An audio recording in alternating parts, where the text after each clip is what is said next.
देखिए, हमें समझना पहले ये है कि जो इकोनॉमिक डिजाइन है, चाहे वो अमेरिका में है, चाहे यूरोप में है, चाहे वो भारत में जिसका पालन हो रहा है, वो डिजाइन यही कहता है कि एग्रीकल्चर को खत्म करना है। हमें ये समझना बहुत जरूरी है। अब देखिए, अमेरिका में किसान खत्म हो चुके हैं, हार्डली 2% से पॉपुलेशन से कम रह गए हैं। यूरोप में हर मिनट में एक किसान खेती छोड़कर जा रहा है, और भारत में और चाइना में या डेवलपिंग कंट्रीज में अब सारा जोर है। अभी आपको याद होगा, रघुराम राजन साहब भी खुद कहते थे कि सबसे बड़ा रिफॉर्म भारत में तब होगा जब हम खेती से लोगों को निकालकर शहर में ला सकते हैं, क्योंकि शहर में दिहाड़ी मजदूर की जरूरत है।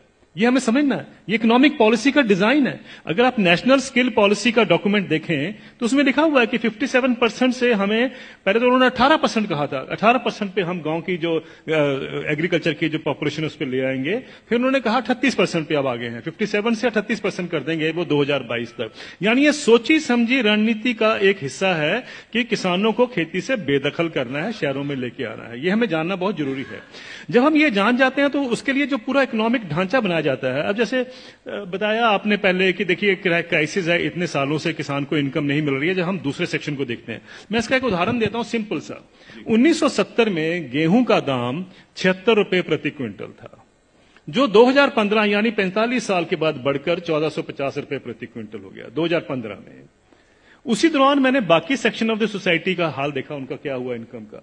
मैं सिर्फ बेसिक पे और डीए ले रहा हूं। उसी दौरान में 45 साल के पीरियड में सरकारी मुलाजिम की जो बेसिक पे और डीए है वो 120 से 150 गुना बढ़ गया, और जो स्कूल टीचर्स की जो तनख्वाह बढ़ी है उस दौरान में वो 280 से 320 गुना बढ़ गई। और जो कॉलेज के यूनिवर्सिटी प्रोफेसर्स हैं उनकी तनख्वाह 150 से 170 गुना बढ़ी है उस 45 साल के पीरियड में। किसान की जो इनकम है, जो गेहूं के दाम से या धान के दाम से आप नापेंगे, वो 19 गुना बढ़ती है। अगर ये जितने सरकारी मुलाजमों की भी अगर इनकम 19 गुना बढ़ी होती तो ये नौकरी छोड़ चुके होते आज तक।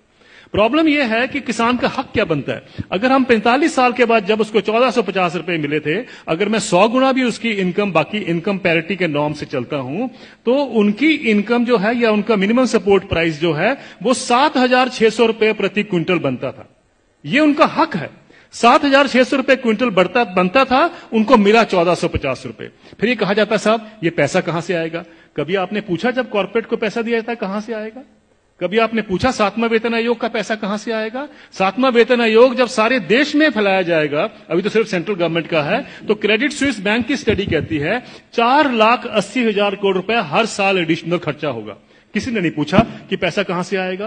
किसी ने नहीं कहा कि फिस्कल डेफिसिट बढ़ जाएगा। आप किसान को 2 लाख रुपए दे दीजिए, 2 लाख करोड़ रुपए अनाउंस कर दीजिए साल का देंगे, हाहाकार मच जाएगा इस देश में। अरे ये पैसा व्यर्थ जा रहा है, ये लोग डिजर्व नहीं करते हैं, ये सारा कुछ होगा, फिस्कल डेफिसिट बढ़ जाएगा। लेकिन इंप्लॉइज के लिए किसी ने कहा फिस्कल डेफिसिट बढ़ जाएगा?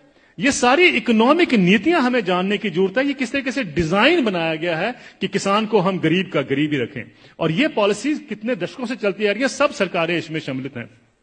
अब आपका जो सवाल था कि ये क्या कारण है, इसका कोई बीच का रास्ता भी हो सकता है। बीच का रास्ता हम क्या ढूंढते हैं, मुझे एक छोटी सी बात बता दीजिए। जब आपका इनकम मिलती है, 7वां वेतन आयोग मिलता है या किसी को भी अपनी इनकम मिलती है, तो क्या कभी किसी ने सोचा है कभी किसान को कभी हाउस रेंट मिला हो, कभी एजुकेशन रेंट मिला हो, कभी हेल्थ अलाउंस मिला हो, कभी बच्चों के लिए मेडिकल अलाउंस मिला हो? किसानों को क्यों, ये क्या किसान नहीं क्या इस सोसाइटी में रहते हैं? सुप्रीम कोर्ट के जो ऑफिसर्स हैं उनको 21,000 रुपए कपड़ा धोने के लिए मिलता है हर साल का। डिफेंस वालों को 20,000 मिलता है हर साल का कपड़ा धोने के लिए, कपड़े धोने के लिए। और वो लड़ाई कर रहे हैं आजकल, डिफेंस वाले कह रहे हैं कि साहब सुप्रीम कोर्ट वालों को ज्यादा क्यों मिलता है, हम तो बॉर्डर पे रहते हैं। मेरा यह सवाल है, क्या किसान के पास कपड़े नहीं होते धोने को? कभी आपने सुना है कि किसान के कपड़े के लिए 20,000 रुपए भी कभी उसमें ऐड किया गया हो? मिनिमम सपोर्ट प्राइस में क्या करते हैं हम, जो उसकी लागत लगती है और फैमिली लेबर जो लगती है उसको जोड़ लेते हैं, बस यही। और अभी तो एम्प्लॉइज के लिए 108 अलाउंसेस भी होते हैं। अभी तो तनख्वाह और डीए के बाद 108 अलाउंस मिलते हैं। जिस भी सज्जन को 108 अलाउंस मिलते हैं उसको तनख्वाह की क्या जरूरत है, मुझे ये बता दीजिए।